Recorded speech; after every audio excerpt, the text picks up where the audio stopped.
सभी को जय मसीह की दोस्तों। प्रभु यीशु मसीह के नाम से आप सबके जीवन के लिए मैं आशीष और बरकत को कहती हूँ।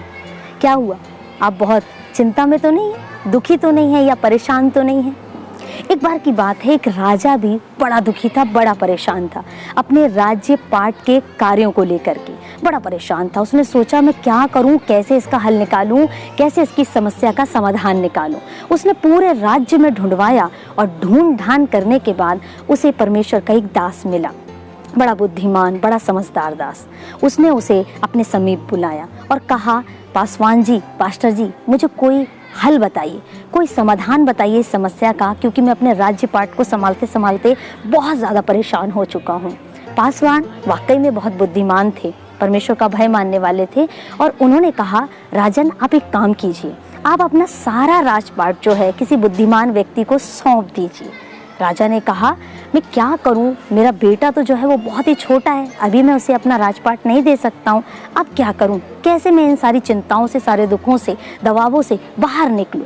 पासवान ने कहा, एक काम करो, तुम तो मुझे बड़ा विद्वान, बड़ा महान समझते हो, बड़ा बुद्धिमान समझते हो, क्यों ना अपना राजपाट जो है वो मुझे ही सौंप दो। राजा ने कहा, ये तो बहुत अच्छा हल आपने बताया, चलिए आज से सारा राजपाट जो है वो मैंने आपको सौंप दिया, अब आप इसके मालिक हैं। पासवान ने कहा, ठीक है, आज से मैं इसका मालिक बन गया हूँ। अब राजा अपनी राजगद्दी को छोड़ करके राजमहल से बाहर जाने लगता है। तभी वो अचानक राजकोष की ओर मुड़ता है। पासवान ये देखता है कि तो राजकोष की ओर जा रहा है। पासवान ने पूछा कि राजन आप कहाँ जा रहे हैं? राजा ने कहा, अब तो साधारण सा जीवन जीना है तो कुछ ना कुछ व्यवसाय तो ज़रूर करना होगा, तो मैं राजकोष में जा करके थोड़ा सा धन लेना चाहता हूँ ताकि एक अच्छा सा काम चालू कर सकूँ। पासवान ने कहा, जब तुमने सारा राज्य मुझे दे दिया तो राजकोष भी मेरा ही हुआ है, अब उससे तुम कैसे धन ले सकते हो? राजा ने सोचा ये बात भी बिल्कुल सही है। अब वो महल के द्वार के बाहर जाने लगता है। पासवान ने फिर उसे टोका और कहा, राजन आप कहाँ जा रहे हैं? राजा ने कहा, जा रहा हूँ, कोई मजदूरी ढूंढूंगा और कामकाज चालू करूँगा। पासवान वाकई में बहुत बुद्धिमान थे। उन्होंने कहा, जब तुम काम ढूंढने ही जा रहे हो तो क्यों ना इसी राज्य में रह करके काम करो, चलो मेरा जो राजपाट है इसे तुम संभालो और कार्य करो।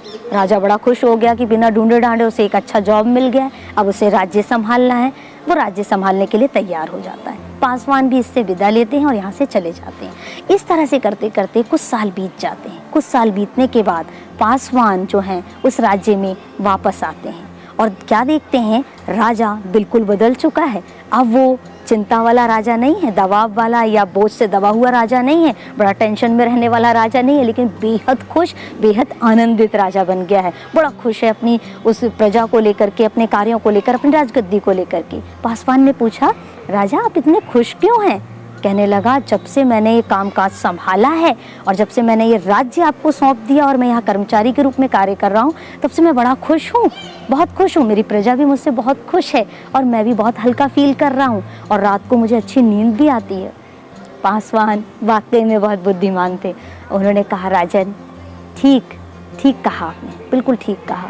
जब तक तुमने सोचा कि राज्य जो है वाकई में तुम्हारा है, सारा बर्डन, सारी चिंताएँ तुम्हारी हैं, तुम वाकई में आगे नहीं बढ़ पा रहे थे, तुम दुखी थे, परेशान थे।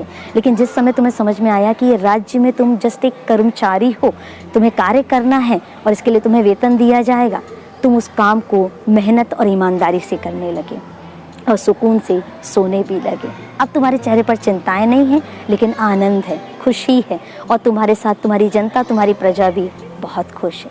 मित्रों, पतरस की पत्री में इस प्रकार से लिखा है, प्रभु का दास कहता है कि इस धरती पर हम सब मुसाफिर हैं, हम सब परदेसी हैं, हमारा स्वदेश तो स्वर्ग है, सियोन है।